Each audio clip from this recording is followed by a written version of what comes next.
I spoke to Joachim Trier Oi. last week, and he's doing, you know, the complete opposite, like small personal movies in Norway. Yeah, You're it's going amazing. for the biggest Hollywood franchises. Yeah, you're right. We're a little bit on the opposite side of the spectre.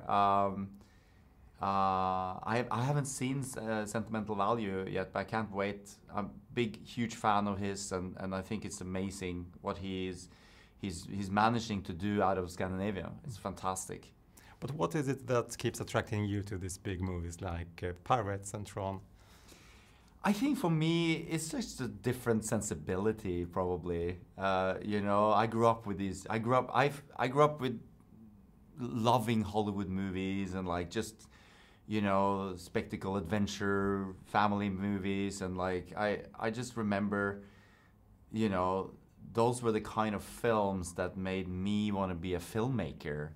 So I think that although also my sensibility is changing as I grow older, and I think like I'm really proud of having made some of these big movies, and you know, and this new one, Tron Ares, and you know, having been allowed to work on that level. But my previous film was A Young Woman on the Sea, which is a smaller kind of film, and I think my dream is to somewhat be in both camps, you know, and do all kinds of stories and genres, and now I hope that my next film will be something more personal, you know. So it's just been a hell of a ride. But would you consider going back to Norway, do something like Max Manus again? Or? Yeah, absolutely. I have Norwegian stories and Scandinavian stories, and that I think is very interesting to go back and at some point. So I think, you know, any movie being made, I feel is a miracle. It's really hard, you know, to get them up and running.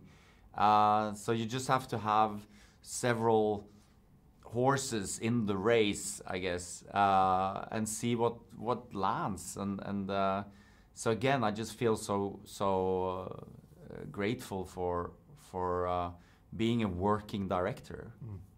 Your career, I believe, started in Stockholm at film school. Yeah, Stockholm Film School. Yep, absolutely. It was amazing. I was there for 2 years. Yeah. You know, so that was that's where because at the time we didn't have a film school in Norway. Okay. So now we have a very good film school in Norway. Yeah, so.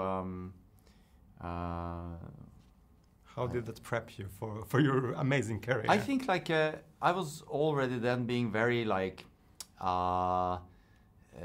What do you call it, like independent and self-sufficient. Like I remember like outside of school I was just making little short films, and you know, being very driven and into this, you know, it's about that 10,000 hour rule, you know, you just put everything you have into it, and I've been wanting to be a filmmaker since I was 10 years old.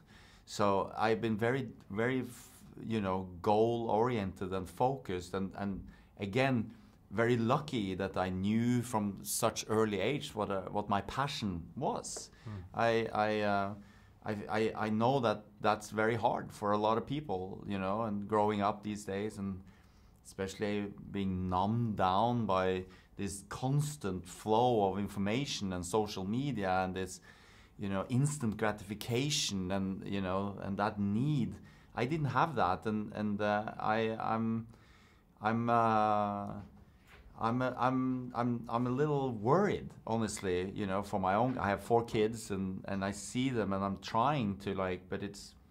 I think again, like with AI, we just need some guardrails, and we're a little behind the ball as to, you know, when it comes to this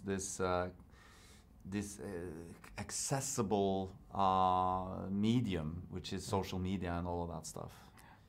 Right. Sorry, we went another direction there. I just have to say, I know this has Tron, but I think you made the best Terminator movie in many years. Oh, thank you. Yeah, that was a huge influence. Yeah. Big. That's very nice of you to say.